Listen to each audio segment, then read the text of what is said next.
Sure, we've been staying here over 15 years.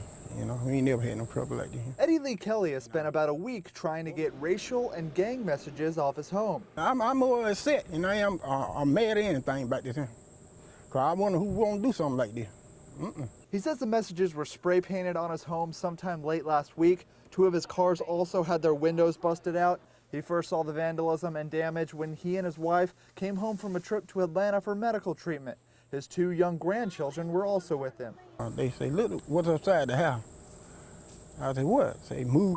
You know, they started reading the stuff off the house there. And so I said, wonder what that is, you know. It's out of the ordinary that something like this would happen. Meriwether County Sheriff Chuck Smith says the vandalism happened in a quiet neighborhood with very few calls. Not only shocking to the neighbors here, it was also somewhat shocking to us as well. Sheriff Smith says based on what the family has told them and the evidence his office has found, he says it does not appear to be a hate crime or gang related at this time.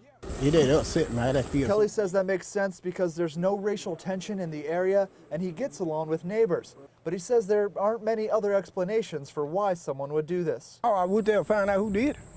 That's the only thing I want.